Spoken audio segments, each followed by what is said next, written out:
There's no video this week. I've got a handful of patrons, which is a handful more than I was expecting when I opened up the Patreon, and one of the rewards I offer to patrons is early access to my videos. As soon as they're finished, the patrons get to watch them. Sometimes it's 3 or 4 days early, sometimes it's 7 hours early, and honestly, that feels wrong to me. So I went ahead and made a normal video this week and released it exclusively to the patrons, so that from now on, they'll get to see all my videos a full week early. It's not that I'm trying to sell all of you early access to my videos, just seeing that people are viewing my stuff is more than enough reward. But to those who do want to donate, I feel obliged to do a little extra for them. So really, don't feel pressured to donate. You're not missing out on any exclusive content, it's just early access, a private room in the Discord, and your name in the credits. I would have loved to make 2 full-fledged videos this week, so I didn't have to fall back on a lame catch-up video like this, but that's not really something I'm capable of. However, since I've got you all here, I might as well tell you all what my general approach to spending Patreon money is. I wouldn't feel right spending donated money on fast food and coffees, so at this time, I'm exploring various ways to put it back into the channel. I've tried boosting my Discord server last month, but frankly that felt like a ripoff, so the next logical step would be to use it to pay monthly for my Adobe apps. All that I really need to use is Photoshop and Premiere, although Audition would be nice, and I'm almost to the point where Patreon can fully cover the monthly cost of those.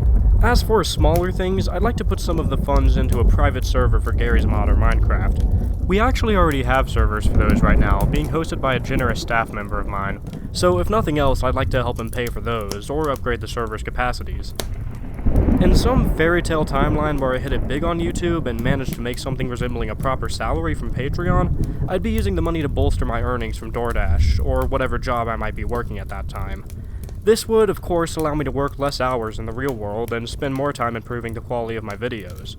While I'm not always successful, my approach to saving money is to just try and spend as little as possible, so whatever isn't absolutely necessary to stay healthy and comfortable would be going straight to that, so that I've got something to fall back on in the unforeseeable future in case something ever happens to the channel or I get into an accident or something.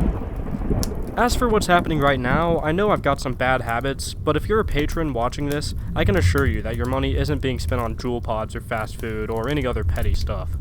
In fact, I haven't even figured out what I'm going to do with this month's payout yet. I'm probably going to focus on the Gary's Mod server once the host recovers from an attack. But anyways, for the foreseeable future, I can assure you that all of your money is solely going to be spent on the channel. I don't have any plans to quit my job anytime soon.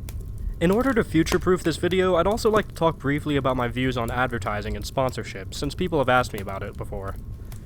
Anyone who's been watching YouTube for long enough has probably heard all the horror stories about demonetization, advertiser friendliness, and all of that. I could be monetizing my videos right now, the channel is big enough, but I'd be making about $3 a month off of the ads, and even if the channel were 50 times bigger, because of all these horror stories, relying on advertisement money would really feel like a glass house to me. And seeing as my content will occasionally have me talking about controversial stuff, I'd definitely be throwing a lot of stones. Let me just say now that unless stuff really hits the fan or a greedy company decides to butcher my video in spite of fair use, you will never see a mid-roll ad on one of my videos. As for sponsorship, I wouldn't be entirely opposed to the idea. So long as the product is genuinely good, I could see myself giving a quick ad read in the beginning of videos, at least once we're in the future and I have to start taking my finances more seriously. With certain videos where I'm covering more personal and emotional topics, I try to leave my viewers with a chill going down their spine. Sometimes I'll rewatch my favorite videos I've made and I'll get that chill, and that's when I know for sure that it was a good video. Nothing would ruin that chill like me verbally saying thanks for watching, remember to like and subscribe, or I'd like to thank Raid Shadow Legends for my time here today at the end of a video. So if I were ever offered a sponsorship, 2 things would be required. I'd have to genuinely think it was a good product, and I'd have to be able to just say my piece about the product before even the opening line of the actual video, and then not bring it up again. My second channel, Pork Brain, is a different story, however. That channel is purely for fun. I've put basically 0 energy into helping it grow. In fact, this is only my second time mentioning it on the main channel. It's literally just there for shitposts and videos of me playing music, and the occasional random thing I can't post on my channel, like that guide to no tranking the Ocelot unit. There is so little artistic merit to anything on that channel that I'd happily whore it out. Mid-roll ads, sponsorships, whatever, hit me with it, YouTube. And, one more thing. It's pronounced Leadhead. If anyone has any other ideas on how I can put money back into the channel, I'm all ears. Currently, my only regular cost is Photoshop and Premiere. So, as always, thanks to the patrons, and to everyone else, thanks for watching. Next week's video turned out really well, so hopefully it'll be worth the extra wait.